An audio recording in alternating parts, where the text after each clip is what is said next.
Alrighty, everyone, welcome back to another episode of the Chase the Monster podcast here alongside Owen and Lewis. I'm David.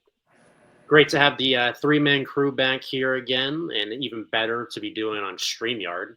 Now we don't have a time limit here, so we can go for as long as we need. Great not having to do it on Zoom and have that 40-minute limit. But yeah, we're here. Not on happy circumstances. I know Lewis has joked that it seems like every time we record, we're never recording at a happy time.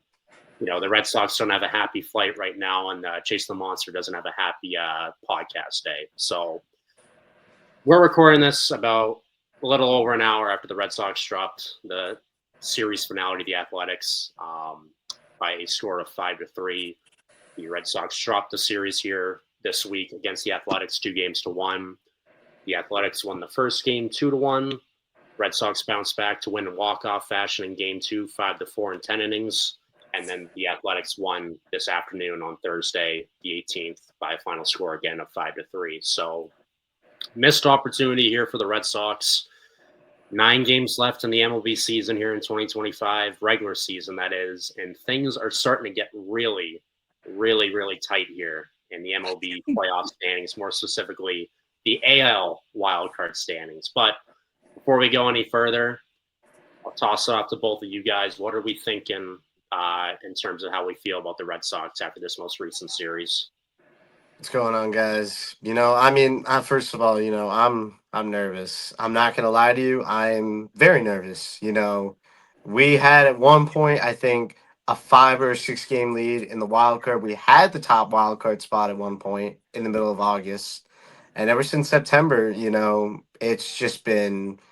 It feels like April. It kind of feels like that April May stretch all over again, where it was just we could not figure it out. It feels like that again, and now we're fighting for our lives, only holding the last wild card spot by 1.5 games. Cleveland's been playing really well as of late. The Rangers are still in there as well. It's getting, as you said, David, it's getting really, really, really tight. I don't feel good, especially knowing that we have after this series coming up against Tampa Bay, you got Toronto and Detroit, the AL East and the AL Central leaders. I don't know. I don't feel good right now. I really don't. Like, if we don't do well in this Rays series, I don't know I might lose hope. I really might lose hope. Yeah, I mean you're right. I mean, at this point, it's really hard to have like faith on this team, and everything is just looks like it's going the other way.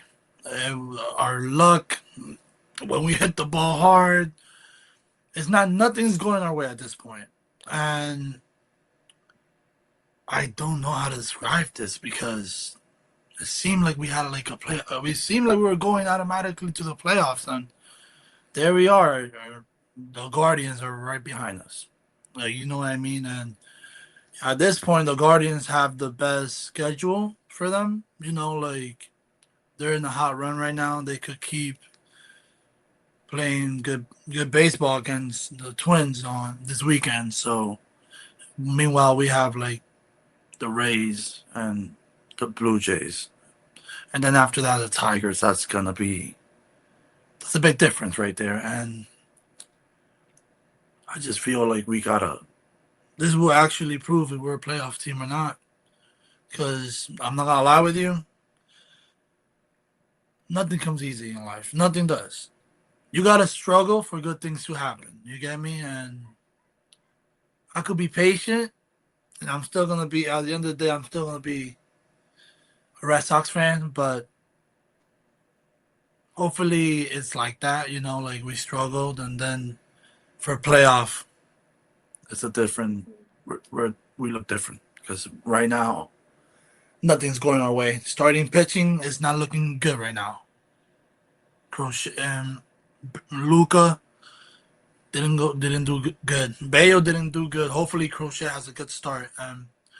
Early, he surprised me. He did a wonderful again. Hopefully he keeps doing the same thing against the Rays this weekend. But we need Luca and Bayo to step up. We especially how we've been struggling with offense. We cannot struggle in the pitching as well. we can't do both at the same time. But hopefully we figure it out soon. Maybe leaving Fenway is a good thing for us, to change our mindsets. We've been losing a lot at Fenway recently, so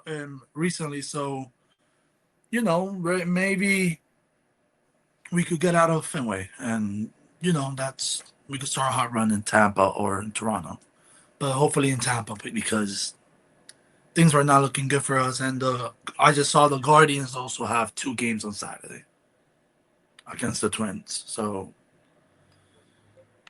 let's see what happens. But there's a lot of pressure. Certainly a lot going on right now, especially with seeding purposes. But before we jump ahead to the weekend, we're gonna jump back to the series that just happened and do what we always do: go game by game. So, first game we'll talk about, Game 1 back on Tuesday between these two teams. The Athletics, as I said, ended up winning 2-1. Starting pitchers in this game was Connolly Early for the Red Sox and Jeffrey Springs for the Athletics. Early went 5 1/3 with 7 hits, 1 run, 3 walks, and 7 strikeouts. He has 2 career starts in the MLB, both against the Athletics, both very, very, very good outings. Maybe a little bit of controversy here if he was pulled a little bit too early in this game. We're going to get into that in a few minutes. Jeffrey Springs went 4 innings for the Athletics with 5 hits, 1 run, 1 walk, and 4 strikeouts. Getting the scoring here. Third inning, the Red Sox took the lead. Ref Snyder scored from first base after Carlos Narvaez doubled to left center, and then the ball deflected off of Lawrence Butler for an error. The Red Sox went up 1-0 at that point. Then in the 6th inning, off of Greg Weissert, who's having a very rough month here in September, and we're on the topic of the word pressure. He most definitely is feeling the pressure, and the Red Sox and their fan base are feeling the pressure every time he's gone into a game lately. He unfortunately lost the game here, point blank, for the Red Sox in this one, the 6th inning. After Connolly Early got yanked, Weissert came in, and the Athletics got a 2-run inning out of that, an RBI double from Tyler Soderstrom, and then the go-ahead single by Brett Harris. And that would be all for this one. Red Sox had their chances again in the late innings, but they just weren't able to get that tying run across. But obviously, another stat here, they left 9 runners on base and then went 1 for 4 with runners in scoring position. So just name a better duo, guys, than the Red Sox and leaving runners in scoring position or just leaving runners on base. I mean, you obviously win games if you can't drive in runs offensively, and these opportunities just keep piling up. But go back to the original point I brought up with Connolly Early. What are your guys' thoughts on us not having him finish the 6th? So he got 1 out there in that 6th, and then Cora yanked him. Obviously, the argument is with a young pitcher, his 2nd start, you don't want to overwhelm him too much. I could be wrong. I think he's right around 70, 80 pitches at that point. But do you think Cora pulled him a little too early, and even with the runner on base, he should have let him finish the inning? We'll start with you, Owen. Yeah, at point blank, absolutely. He got pulled way, way too early. I understand the situation. I understood there was a runner on first base, but at the end of the day, I mean, you got to play the hot hand, especially this time of the year when it comes to baseball. I mean, he's obviously shown that he can handle this Athletics offense. He did it in his first start. He was doing it in his second start. And I kind of look back on his first start too. The third, the fourth, and the fifth innings, he had runners in scoring position, and he found ways to get out of it each time via the strikeout. And I'm not saying he would have had to rely on getting strikeouts to finish out the 6th inning, but without question, he would have battled, and I know he would have. I think he would have found a way to get out of it, as he's shown beforehand. And especially this time of year, you want to be able to you want to preserve the bullpen as much as you can. You want some of your starters to kind of go deep into games, so that way you're not using your bullpen going into the postseason should you qualify for it. So, I think he should have very well finished up the game. But I'm not even going to pin it all on Greg Weiser for why we lost the game. I mean, the offense didn't get anything going. You got 1 run across from Narvaez. But don't forget, 2nd inning of that game, you had the bases loaded with nobody out. You had Cedar Rafael strike out, Romy Gonzalez ground into a double play. That's a perfect opportunity. Bases loaded, nobody out, and you still couldn't find a way. And we've talked about it. I feel like we've been talking about it all season long. Runners in scoring position, and the Red Sox failing to capitalize when it matters most. So yes. Did Greg Weiser blow this game? Absolutely. I mean, he brought both runs across, one earned early and one of his own for the loss. But when it's all said and done, I think it was still a winnable game. You lost by one run, and the A's only put up two. So it was by far a winnable game, and you just could not capitalize on your offense. So they just haven't had an identity without Roman Anthony ever since he went down. Obviously, Willier's status is still up in the air on if and when he might be able to play this year.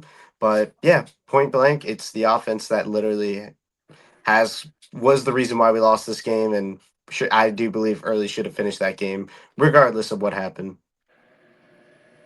I feel the same way as you. I see why Cora took him out. It was his third. It was gonna be the third time Brooker.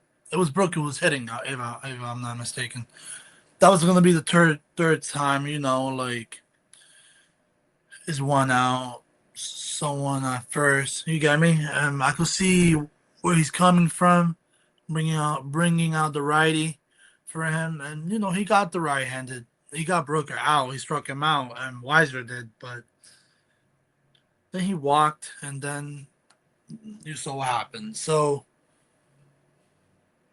it's just he pulled him out at 80 pitches. I would have left him, and it's more because he's not getting hit hard. He's not. He's getting weak contact. And that inning, by the way, if you realize that base hit was an infield base hit. It wasn't like a line drive through the outfield. No, it was a weak contact. That's what you want as a pitcher. So I would have kept him there because he's dominating. If they're starting to hit the ball hard off of him, that's a different story. But I didn't get it at that moment, and I do see Cora's situation. I do see it. Like also early as a rookie. You get me? But I would have left him. He was doing amazing. Weak contact. That's what you want. Striking out hitters. Like I didn't see no reasons. There was no reason to pull him out yet. But it was upsetting, and especially it's more upsetting in the offense because it was a 2-1 game. It felt like it was right there. You get me? We couldn't like tie this game at least. We couldn't. And the big thing, I know the A's they got a pretty good offense and they're hot right now, but their pitching is not like that. That's why they're a bad team because of their pitching. But we couldn't show the team that we've been this year offensively. We couldn't show them like we couldn't hit like how we've been, and it felt like we were it was a roller coaster. You get what I mean? Oh, we're getting on base, but we having problems catching them, and we can and hopefully we figure that out soon because it's starting to be a big problem, and I'm sick and tired of the double plays. Sick and tired of them. Um, yes, I'm sorry. I'm just disappointed. I'm just so sad. Have Have you guys seen enough? It's only been 2 starts, but have you guys seen enough to be convinced that Connolly early can be a back end rotation starter in 2026 for the Red Sox? Yeah, I do. And I think the big reason why is he doesn't. What really impresses me about Connolly early is he doesn't necessarily rely on velocity to get outs. He's able to use the secondary pitches and make batters get themselves out. And Luis, you kind of brought up this topic. He when he gets hit, it's not hard contact. It's usually on the weaker side. He's not going to let balls travel out of the ballpark. So if batters are getting on, it's because of luck. And I think that he definitely, especially with an off season now. I mean, this is only his second professional season. Now that he's had the experience of big league baseball, he can go in the off season, possibly put on some more size and be able to get his velocity up. I mean, he's already sitting around 93, 94 with his fastball, but he has 5 or 6 different pitches, and he's able to get you out with all of them. He doesn't necessarily have one or two strikeout pitches. He Yeah. could use any of them on a given night and be able to get batters out using that. So without question, if obviously some pitchers are blessed with the ability to throw a baseball 100 plus miles an hour,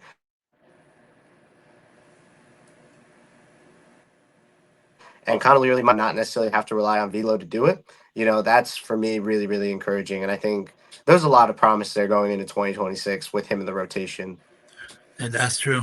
In 2026, with the experience that he's building right now, he's gonna come like even more prepared for next year. That's definitely true. He is really nasty. All his pitches are really good.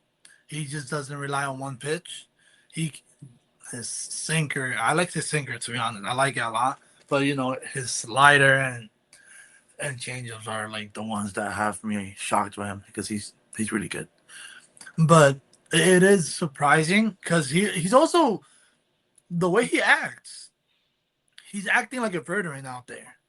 That's literally his second start in the big leagues, and he's acting like he's been there before. I like that a lot, and I feel like you never know, that might be a pretty good pitcher for playoffs if we make it that far. But I feel like he has a lot of potential. Imagine him pitching the oh, imagine him pitching for us in the series in the playoffs. That would be like really nice for him and nice experience as well. And he could just build up from that. You get me? And be better for next year. But we gotta keep he try to keep it nice and simple for him. Keep dominating and just look at it like a regular game. So now what we'll do is move on to game 2 of this series that happened last night. It was a thriller. The Red Sox walked off for the 11th time this season, tying the most in the MLB, the Athletics last night, winning 5-4 in epic fashion in 10 innings. Stat lines for the starting pitchers last night is Giolito versus Barnett. Giolito went 4 1/3 innings, 5 hits, 4 on runs, 5 walks, 5 strikeouts. Barnett for the Athletics went 5, allowing 8 hits, 3 on runs, 2 walks, and 3 strikeouts. Right away, it was Masataka Yoshida again. The scoring started for Boston with an RBI single to bring in Story to make it 1-0 Red Sox in the first. In the second inning, Ref Snyder hit a solo homer to give the Red Sox the lead back 2-1. Fifth inning, Athletics stormed back to take the lead 4-2. They would load the bases, and they would do something the Red Sox seem to struggle with lately, find ways to score multiple runs with the bases loaded. They would get a bases loaded walk to drive in a run, then a 2-run single by Darrell Hernandez to take a 4-2 lead. Sixth inning, Yoshida would get another RBI, beating out a soft toss to first with the bases loaded, making it 4-3. Sixth inning again, Story would tie the game with a single to center, driving in Duran to make it 4-4. Then we'll jump all the way to the 10th inning after the Red Sox got out of a jam, allowing 0 runs in the top of the 10th inning. They would go to the bottom of the 10th, just need to score 1 run to not tie it, but win it. And they would do it just that. They had Nate Eaton on second starting as the ghost runner in the bottom of the 10th. Narvaez executed a sacrifice bunt. Eaton got to third. Then Nick Sogard came in pinch hit a grounder to second. The second baseman went home with the throw, but Eaton was ahead of the throw, slid into home plate head first, and the Red Sox won that game 5-4 in extra innings. That was what seemed at the time a must-needed win. I mean, obviously, we know now that delayed the inevitable. The Red Sox would go on to lose this series against Oakland, against the Athletics, excuse me.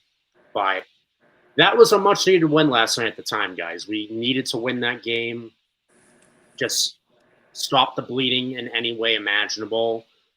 And we did just that. And another great stat from this game last night is, as unfortunate as it was that Giolito couldn't go deeper, we only had him go 4 innings. The bullpen for the Red Sox combined for 5 2/3 innings of scoreless baseball, allowing just 2 hits and striking out 6. So that begs my next question. I think honestly last night was one of the better managed games by Cora all season. Obviously it was the decision at the end to go away from Rafaela could have ended horribly, and I know if that did not go our way, the Twitter fingers would have been up in arms at Cora and suggested that was a terrible decision going away from Rafael in that situation. But I thought he was really on tune with pulling guys, pulling pitchers at the right time, going with matchups. But the thing that excited me the most about how the way Cora handled that game last night is it reminds me of how he manages when the Red Sox are in the playoffs and we're playing October baseball. So, do you guys care at all that he's managing these last 10 games like it's playoff games? Or are you worried that there's just going to be burnout with the arms and we're going to start to chug to the end of the finish line here with, a week and a half left in the season? Or does none of this matter to you? Because, I'll give my input. I could care less about any of this. Like, I think this is absolutely the right time to be, managing like it's playoffs. Like, we got to get to the playoffs any means necessary. Worry about today, worry about tomorrow. So I'm all for, if Cora senses that something's about to happen, pulling the plug and trying to adjust. So I'm completely all for him managing like it's October right now, even though we're in the middle of September. What do you guys think? Yeah, well, first of all, sorry about that. Having some internet difficulties, so that's why it kind of took me out for a second, but I'm back now. But anyways, so that being said, I think yes and no to that answer. I think yes, because I think obviously, Cora, when it comes, Cora is one of the few managers that won't let the game play out. He will make adjustments on the fly when needed, whether it's going to the bullpen, whether it's pinch hitting, pinch running, defensive substitutions. He's not afraid to make the move when he thinks it's the right time to do so. And for yesterday's game, it definitely we saw it. Obviously, worked out really well. You kind of alluded to David. He when we need to make a switch in the bullpen, he was not afraid to do that. When we had to pinch hit, to make a pinch running change, we're not afraid to do that either. So there are situations where it ends up working out very well, but then at the same time, right, you got the situations where even today and 2 nights ago, taking out Connolly early in a way, taking out Brian Bayo early. Granted, he didn't have the best stuff today, but he was still only, I believe, 70 pitches through 4 innings. He definitely could have given you at least one more.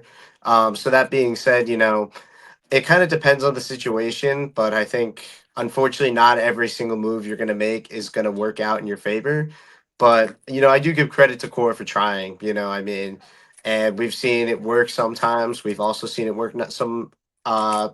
We also have seen it not work other times as well. So kind of works both ways. But I do trust Cora. I do have full faith that for as much backlash as he gets, I think he's the right manager for this team given the circumstances. You're missing Roman Anthony, you're missing Willier Abreu, so you're missing some of your key guys in that offense, and he's finding ways to get it done for the most part, and doing what he can with the cards that are dealt. So do I wish it worked out all the time? Yeah, but I gotta say, when I say yes and no, obviously it's not gonna work out all the time. So I gotta give Cora to at least trying and being not afraid to go with his gut when he thinks it's gonna be the right move, given whatever situation. Yeah, that's true. Um, I'm with Cora doing those moves. I'm with him because it's different games. It's different games. It's pressure games, and I know that the whole team knows this. And at this point, what matters is winning. And I know that we're struggling, but I love seeing Cora doing those moves because, like the Rafaela situation, I'm 100% with him on that. We just need the ball hit on play. We just need to put the ball in play, and Nick Swigart did it. You get me? So we good on. So I'm happy with the moves he's doing. He hasn't been like not every move is gonna be a win, but I feel like at the end of the day, he's gonna do the moves that he does. At least 70% is gonna help us win more, because he knows how they feel and stuff like that. But you could tell Cora's trying everything he got, like all his best, to go to the playoffs. You could tell. Like you could tell it's different baseball from 1 month ago. Right now, it's different. Even though we're struggling, you could tell it's different. And he's not scared. I also like that too. He's not scared to do something. Yeah, like you said today, Bayo had like 70 pitches today. He could have gone at least one more inning to save some bullets for the bullpen. No, he didn't. He went with Tony, if I'm not mistaken, right? He did. So that's how you know he's not scared. And I love that our manager is not scared, because you shouldn't be scared in playoff and tight games like this. You shouldn't. When you need a win, you shouldn't be scared. But we're gonna be fine. But I love when he managed like that, because you know he's capable of whatever, and And you bring all he cares about is winning. Yeah, and you bring up a good point too. I mean, he's been a part of back-to-back World Series teams as bench coach for the Astros in 2017. Granted, yes, they did cheat, but still, he was a part of getting to the promised land. And then he did it again the next year as a manager with the Red Sox, led them to a franchise winning 108 games. They did have a talented roster, but Core used that roster the right way, and so he knows what cards he's being dealt, and he applies them accordingly. And also, just before we move on, yesterday being, just want to give a quick shout out. Obviously Section 10 night. We're obviously all huge fans of the core four: Jared Carrabis, Steve Peral, Tyler Milliken, Coley Mick. So just want to give a quick shout out to that, and also major thank you, to Tyler, to Steve, and then also Ed Hand and Hogdale as well. Had the chance to went to the game yesterday, had a chance to talk to all four of them yesterday, basically from the fourth inning on. So, just really do appreciate them taking the time out of their day to talk with me. Obviously, it's great knowing that they see our work, in the Red Sox community, not just us three, but, everybody, whether it's podcasting, whether it's social media, graphic design, video editing, you name it, they recognize it. And so, I just want to give a quick shout out to, everybody out there in that Red Sox social media community for just doing their thing. Cause it really did feel like it was Section 10 night technically, but it really felt like the entire Red Sox social media circle was all at Fenway, and obviously a great win to be a part of for sure. Yeah. Section 10 has paved the way for all of us other content creators here in Boston. So absolutely appreciate it. And it must have been fate that on Section 10 night, the Red Sox won in 10 innings. So, things have a funny way of working out that way. But yeah, 2-0 on Section 10. Yeah, 2-0 on Section 10 nights. So we need more Section 10 nights. Yeah, we need 81 Section 10 nights. Better yet, 162. Let's bring it on the road too. I agree. Have them out every. Yeah, have them out every night at this point. Yeah. Right. Let's try. It worked last night, so we got to do the same thing. So you're wearing the jersey, right? Yeah, is that a Section 10 jersey? Gotta represent. Gotta represent. You're welcome, Jared Carrabis and all of them, for giving them. Have to represent, man. We're giving them so much free promotion right now. I'm just kidding. They got to pay us a royalty, but all right, we're gonna get to Game 3 here. I really wish we could speed through this, but we'll just go through it, as painful as it will be. As I said, Athletics took the rubber match this afternoon on Thursday the 18th, 5-3. Brian Bayo, El Nino on the bump for the Red Sox, and JT Ginn. Is it Ginn or Ginn? I'm sorry. JT Ginn or Ginn? Ginn. I think it's Ginn. Okay, so JT Ginn on the bump for the Athletics. Bayo, as we talked about a little bit earlier, only went 4 innings in this one today, giving up 5 hits, 4 runs, 3 of them earned, 2 walks and 3 strikeouts. And then JT Ginn went 6 innings, 5 hits, 2 runs, 1 walk, and 3 strikeouts. Right away, the Athletics got to Bayo in this one today in the first inning. Brent Rooker launched his 30th home run of the year into the monster, 2-run shot, making it 2-0. Then later the inning, Tyler Soderstrom continued to dominate in the series, adding an RBI single. Right away, the A's went up 3-0. Bottom of the first, Red Sox get a sac fly from Yoshida to shallow right, Story was able to hustle home after hitting a double earlier in the inning to get the Red Sox on the board also early. Second inning, David Hamilton hit a solo shot just barely into the Red Sox bullpen, and it was 3-2 at that point. But then, for all the good Story did early in this game, being the first run to score, his defense, never thought I'd say this, but his defense came back to haunt the Red Sox later in this game. He had two throwing errors, one in the third inning, one in the seventh inning, both allowing runs to score. And heading into the eighth inning, the Athletics will be up 5-2. Story did redeem himself a little bit, so this is just the Jekyll and Hyde story of Story today, just the roller coaster ride it is of him, starting the game off well with the double, then the throwing errors in the next part of the game for him. And then towards the end, he did hit a home run to deep center to make it 5-3, but Red Sox couldn't do anything after that. A's come into Fenway and win the series.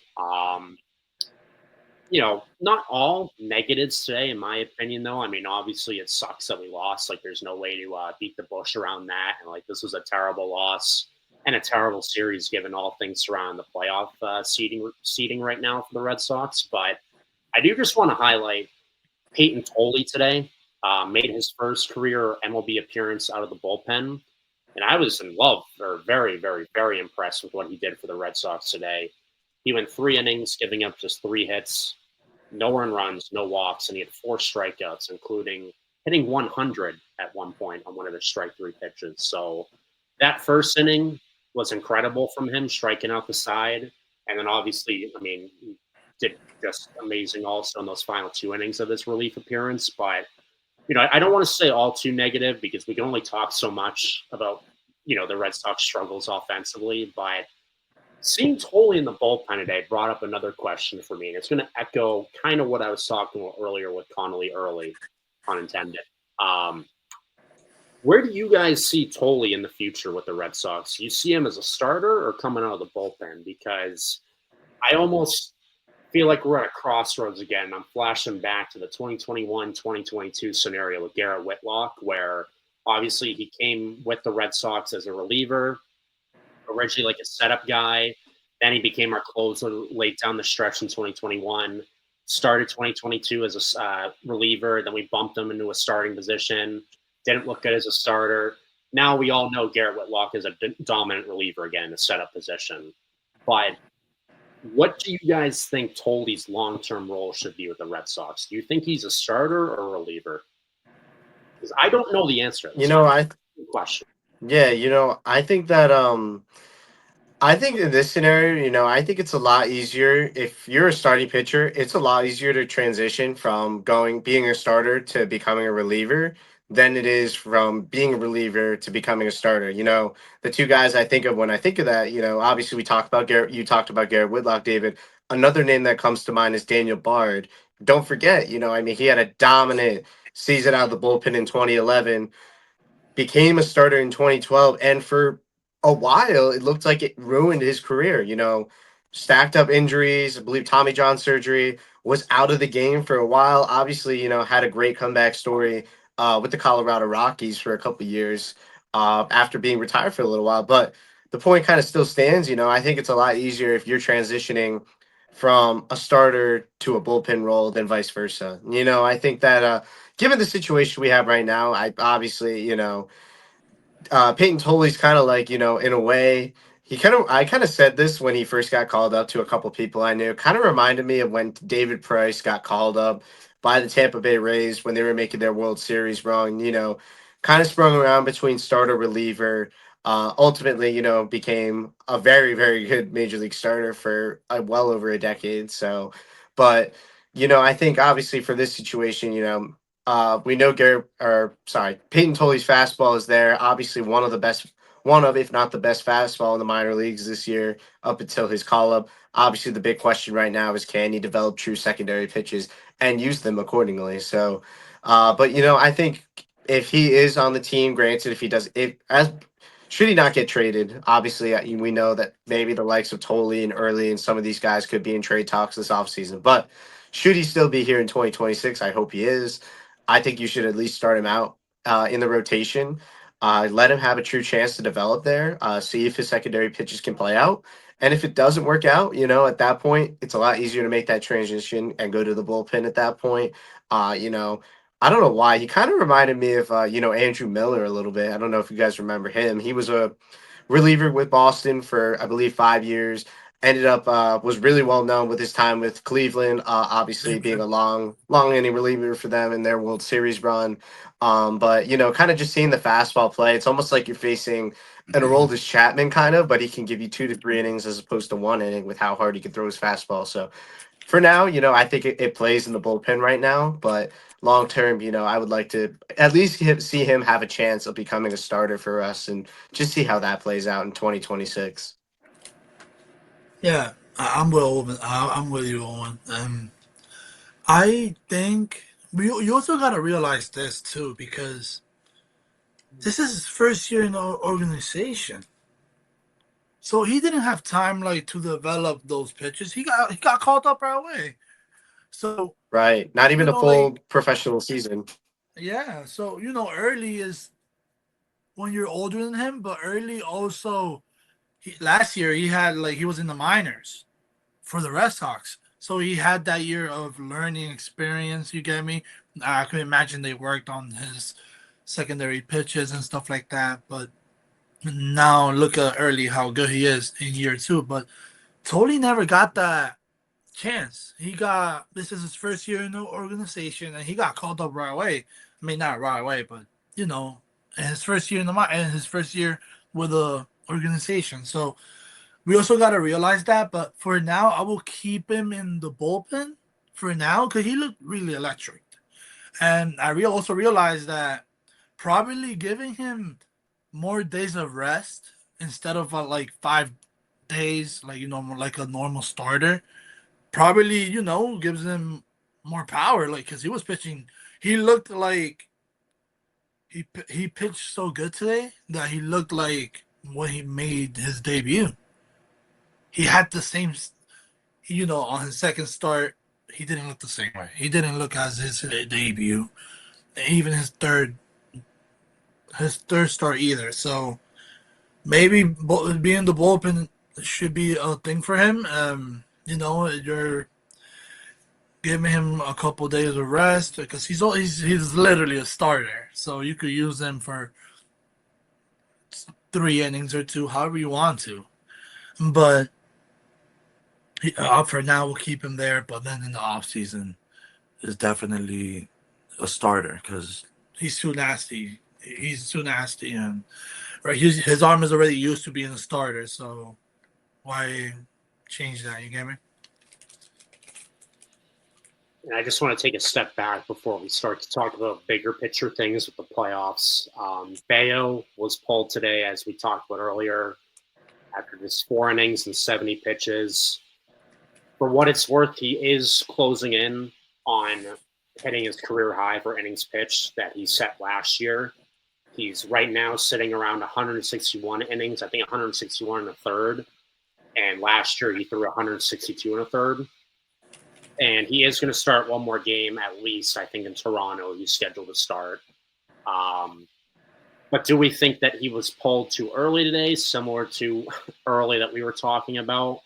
I mean, obviously he didn't have his best stuff today, Brian Bayo, this is, but do you think he was, would you have liked to seen him, chug it out a little bit longer? Or do you think that this is just more so managing his arm and keeping him fresh, given also that we're at the end of the season and pitchers are going to be pitching now one less day of rest for the rest of the regular season for the Red Sox?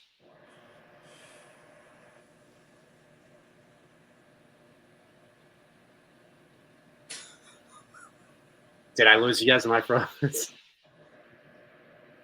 Lewis, go ahead. Yeah, I'm not. I wish I could have seen him go one more. I think that especially at 70 pitches, obviously, granted, he did not have his best stuff today by any means.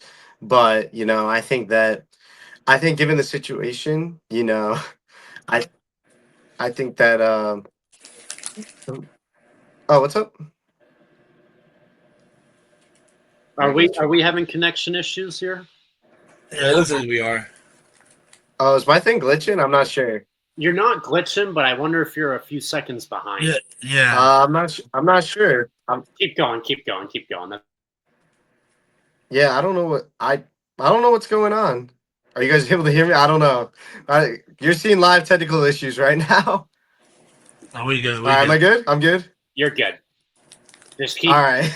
keep going through your spiel. You're good. All right. Yeah, sorry about that. I don't know what is going. I've been having internet problems as of late, guys. I am so sorry. But anyways, as I was saying, it would have been nice to be able to see him go like, the full obviously he didn't have his best stuff today. But I think that especially with the bullpen, you want to preserve them. We only have one more off day on Monday. I mean, granted, you're gonna get probably 6 or 7 innings from Crochet tomorrow, but I would at least like to see him have. I would have liked to see Bayo at least go the 5 innings, even if we did give up some more runs in that process. Obviously, as I mentioned, not his best start by any means, having that trouble pitching kind of in the afternoon game situation. But I think kind of looking long term, especially at 70 pitches, even if he gave you 15 to 20 more pitches in the fifth inning, I think that probably would have been the smarter thing to do. But like I said, I do have faith in Alex Cora. I think he is looking at a bigger picture, maybe something that we're not able to catch the eye of. But as a fan, kind of sitting down and knowing kind of the situation of the bullpen, it would have been nice to see him go at least 5 innings. But great, and maybe had Tolley go the 3 innings, 6 through 8, use somebody for the ninth, and you could have maybe saved like a roll to Chapman or something like that for that game. But obviously different philosophy. But that's just my stance. I think you would have liked to see him go 5 there. Oh yeah. I feel like it was a disappointing outing for Bayos, but I feel like maybe it's good. Pull him off. You get me? On 70 pitches, something like that. Maybe he could get like an extra rest. 70 pitches. He's used to throwing 90 pitches to 100, so it's a big difference. In the 70s. So it's probably with Tolly being the bullpen and had been pitching a while. Maybe like we could put him out there. We could put him out there and give Bayo an extra some breather because Bayo his last two starts haven't been that good. They haven't been that he hasn't looked like the Bayo that we been seeing for the last 3 months, but his last two starts been a little bit shaky. So I feel like we gotta maybe with he has an extra rest day on like you said on Monday. We didn't push him to 90 pitches. It's also the most he's pushing the most inning he has pitched in his career, right? If I'm not mistaken, in one season. So like probably we could keep like maybe that helps him out, but hopefully he steps up for his next time pitching because it's gonna be a big. It's gonna be huge. It's gonna be really huge. But hopefully he's doing bad right now. Then for the playoffs to do amazing.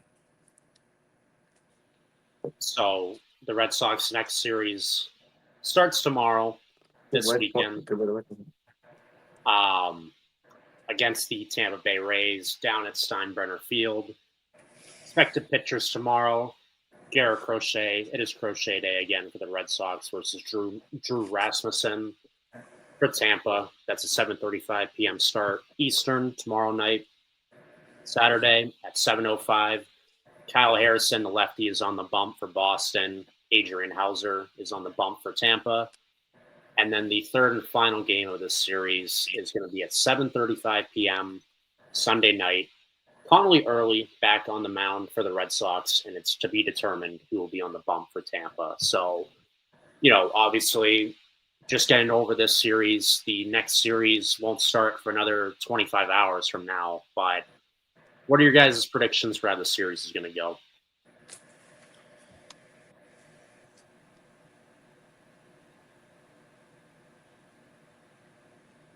Go ahead, Lewis. Oh, last time I thought we were gonna sweep the Yankees, and we ended up losing 2-1. That's a tough one, but you know, I want to say 2-1. That's what my gut is telling me. I want to say 2-1, but with how the state of how this team is right now, I don't know. But you know what? I'm gonna stick with my gut. I'm gonna say 2-1, but we'll see how it plays out. Because I think at the end of the day, this series is probably gonna make or break. Because obviously after that, you're facing two of the toughest division opponents you possibly could in the AL. So if we want a chance at the playoffs, you have to win this series. I ideally sweep, but you have to win this series. So I'm gonna say 2-1 Red Sox, and just hope that we can stay alive in this series. Yeah, I feel like it has to be 2-1. If not, we're fucked. That's how. Um, it's true. It's true. If not, we're done. Wait, If not, we're done. So it's like we need this series, and also look at this. there goes all our monetization from this video. Thanks, Lewis. Also, if you realize, We'll bleep it out. We'll bleep it out. We'll bleep it out. All right, go ahead, Lewis. It's getting off the rails here. so also we you saw who's pitching for them? They're pitching. They Tomorrow? have a no like this whole series for the Rays. They're pretty good pitchers. Oh, yeah, to be determined So- is a great pitcher.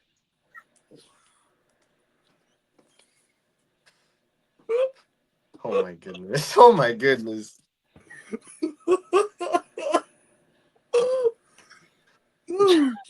Hey, we want to show some character on here. We got some character. We got some character. Unfiltered stuff here, that's for sure. But not the Rays. They have a pretty good pitching staff right now versus us, and way better than the Sacramento A's. But so our offense gotta step up. Bregman gotta step up. Bregman's been a little bit weird recently, but we gotta step up. And in Tampa Bay over there, the ball flies a lot because that's a spring training field. So hopefully we could get like a something going on down there, and hopefully we turn on the engines because right now we need some oil. Badly. Badly. So yeah, no, I mean it's I'm gonna go 2-1 as well. I think we're gonna win the first game tomorrow night with Crochet and the bump. Just don't have a ton to go off of with Harrison. I think we could drop that game. I mean, we've only seen him pitch once in that Oakland series. I could be mistaken. Not this most recent one, but the one, Sacramento. That Sacramento series last week, and I think we'll win that the mound. It was from the bullpen as well. So exactly. So must-win series here for the Red Sox, and now it is time for a playoff positioning update here on Chasing the Monster. As of 6:06 p.m. on September 18th, 2025, the Mariners and the Guardians both won today, and the Red Sox lost. The Mariners have a one-game lead ahead of the Red Sox for the second wildcard spot, and the Guardians are 1.5 games behind the Red Sox for the third and final AL wildcard spot. The consolation here is the Red Sox have an opportunity not to look ahead and upwards, but Seattle and the Astros are playing against each other this weekend in Houston. That's 3 games either way that one of those teams is going to get beat up on. Red Sox, if they could just do their job and win this series against Tampa, they could, make up some ground again. But I'm looking at it more so from below us or behind us. And you have a red-hot Cleveland Guardians team that has won 7 in a row, and as Lewis said earlier, has 4 games coming up against the Minnesota Twins. 4 very winnable games that they can continue to stay hot on. So how, on a scale of 1 to 10, how nervous are you guys right now in terms of the Red Sox chances to make the playoffs? With 1 being no concern and 10 being I'm super concerned.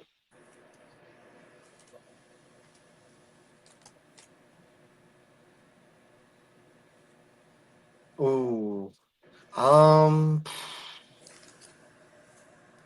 I think I'm at a 7 or 8. I'm really at a 7 or an 8 because I don't know, man. Because I don't really have faith, especially the last 2 series being Toronto and Detroit. I don't know if I have that much faith. So we might be able to hopefully get a game out of each the Toronto and the Detroit series. But Tampa Bay, if you really want to solidify your spot in the playoffs, like it comes down to this series. They still hold the playoff spot, obviously up 1.5 games above the Cleveland Guardians, but it really just comes down to this series because I don't know how you're going to do against Toronto and Detroit. So if you're the Red Sox and the Rays, it is a must win. It is a must win series if you want to keep your hopes alive. So and if they don't do their job, if they don't take care of business, I mean, we could be out. We could be out of the picture. So I'm definitely at a 7 or an 8. Obviously, we still have a playoff spot as of right now, but you know, by Sunday, things could change either which way. So without question, I'm sitting at a 7 or an 8 right now in terms of panic scale, and by the end of the series, it could either be significantly lower or it could be at a 10. So I'm sitting 7 or an 8. I'm sitting at 5, and the reason for me is this: I know the Guardians are playing hot right now; they're really hot, but they're not a good team. Come on, we gotta be honest. They're just in a hot run right now, and I feel like at some point that magic has to finish. At some point, you get me? They gotta be who they are, and the Tigers are also struggling. They got swept by the Guardians, so that's a good sign because we're gonna face the Guardians, but I mean the Tigers. I mean we're gonna face the Tigers, but that's like in the end of that's the last series, so things might change. But also the Blue Jays, they've been struggling as well with the bullpens, and they lost Bo Bichette, and they don't look the same after losing him. So I'm not scared of the Blue Jays, or uh, I'm just like I know we're a good team. It's just we gotta figure things out like immediately, and it sucks that it's not like we could just be like normal with it. It's like we have to find something. We have to figure out something as soon as possible. If not, we're fucked. But So Oh, another swear word. good riddance. We're I gonna mean, get, it's true. It's true, though, right? It's true. We'll get the bleep. Get the bleep out. first we lose all our ad revenue from this video. Now our YouTube channel is gonna get taken down. Um, for me, I'm at like a 6 or 7. Um, you know, right now, I said this in the group chat, and I'll explain it to the viewers. Where if we lose a crochet, I'm willing to bump it up to like an 8. Like we have to win tomorrow with crochet on the bump. Like if we're not winning with our ace on the mound, like we have to be able to win with our best pitcher on the mound. And It's true. if we lose this next series, yeah, then I'm willing to absolutely go up to like a 7.5, 8 for sure. But we're still 1.5 games up. Um, it's going to come down the wire for sure. I mean, there's no beating around that. It's exciting. It's also nerve wracking. But like as I said before we went live, like this is what Red Sox fans have wanted for 4 years now, being able to play meaningful September baseball. I mean, you were kidding yourself if you thought last year that we had a chance still into September, just like 2022 and 2023. The seasons ended right around the All-Star break or right around after it. So this is the first time in 4 years there's just a sense of it being a red October again in Boston. And that's enough to get me excited. I think these next 9 games are going to be must-watch TV. It just sucks to me I mean, stating the obvious that we're doing all this without two of our better players this year in Abreu and Roman Anthony, and with all the injuries we've sustained. But, the Red Sox have found a way. I mean, the vibes, I'm sure, are still high. Like, we got the power of friendship powering this team together. So I have no doubts. I would not be surprised if they find a way to, make everyone relax a little bit and earn a playoff run at this time in 10 days. I mean, it's not going to be easy. Like you guys have outlined, our final 6 games are torturous against Toronto and Detroit. But I have faith in the guys to figure it out. It's not going to be, clean sweeps, but I think we can win the series against the Rays. I'd be happy if we take just one against Toronto, and then I think we can take 2 or 3 against Detroit to round out the season. I did just see Tyler Milken posted something on X. It says the Red Sox still have a 86% chance to make the playoffs according to Fangraphs. The Cleveland Guardians still only have a 29% chance. 29? Wow. Basically, it seems like from everything I've read, the Guardians need to go 9-1 in their final 10 games, and the Red Sox need to go worse than 5-5 for the Guardians to sneak into the playoffs over the Red Sox. I mean, if we can go 5-5, that'll get us to 88 and 74. 88 wins has always usually been, especially in this expanded format, enough to at least get you in the wild card. But that's just my message here. I mean, we're going to keep talking about the playoffs every ensuing recap we do. But can you, Red Sox, if you're listening to this, any of you on the Red Sox are listening to this, just get us to the playoffs again. I don't care what happens after September 30th. Exactly. Yep. Chase history. Chase history. Chase history. Right. Because when you get to the playoffs, all you need from that point is 13 wins. So, I don't really I'm just so happy with how the future looks for this team. But this has been such a roller coaster ride of a season. This has been a great season to cover the Red Sox, if you're a member of the Red Sox media, with everything that's happened. But I don't want the story to end on September 28th. That's all. So, yeah. No, and I feel like some playoff baseball. Give us some playoff baseball. Give us some more life here at Chasing the Monster.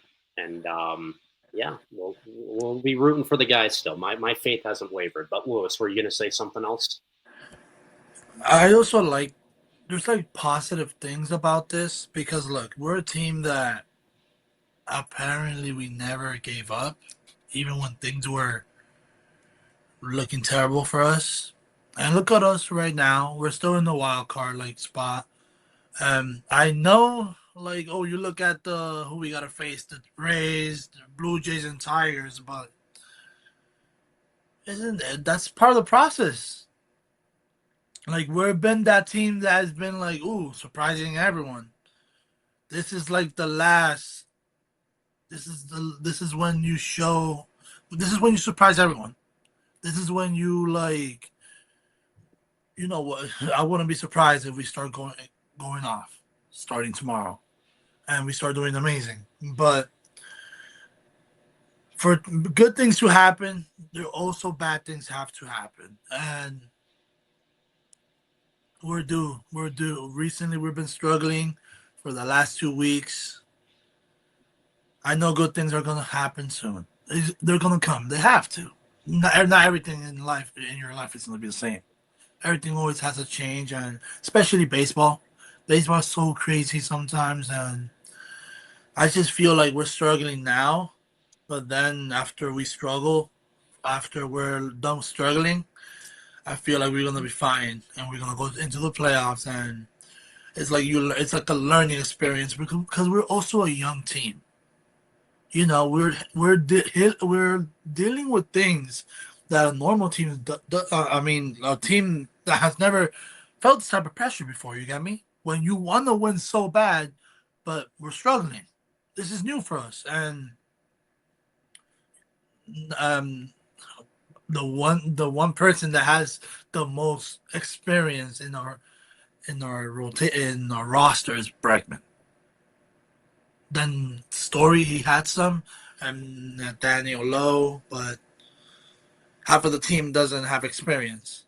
and they're probably going through something that it's like, oh, we're struggling, but we cannot afford to lose right now, and it's something new. And I know that Cora, we will figure it out, but you also it's a it's a learning thing, and I feel like when the game one of the wild card starts, we're gonna be in there and we're gonna shock the world. We just gotta keep believing, having faith, and we will be fine.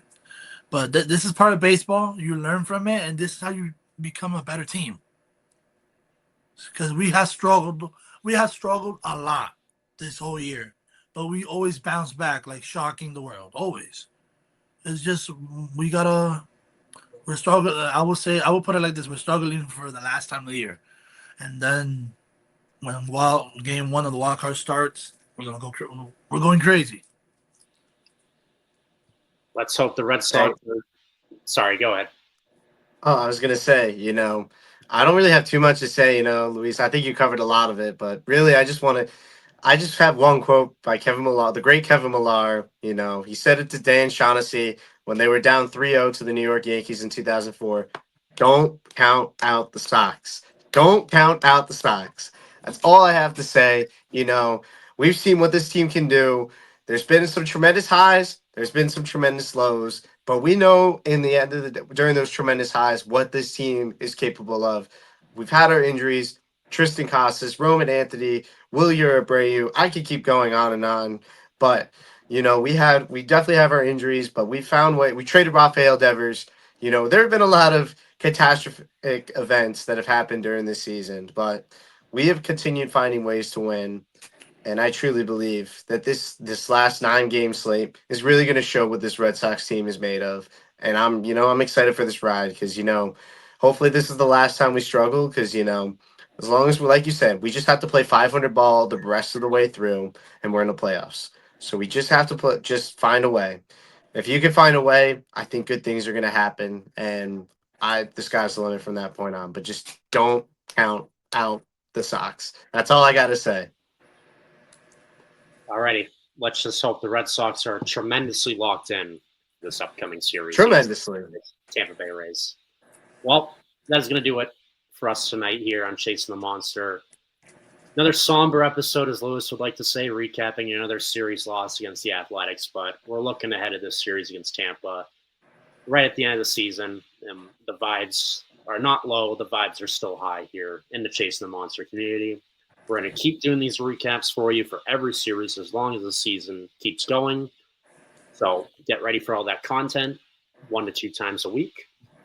And if you like these videos, just make sure to hit the like button and the subscribe button and tell all your friends about these videos. And we'll keep, putting out some great content for you guys.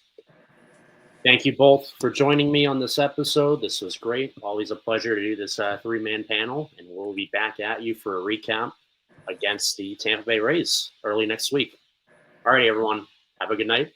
Take care. Appreciate you guys.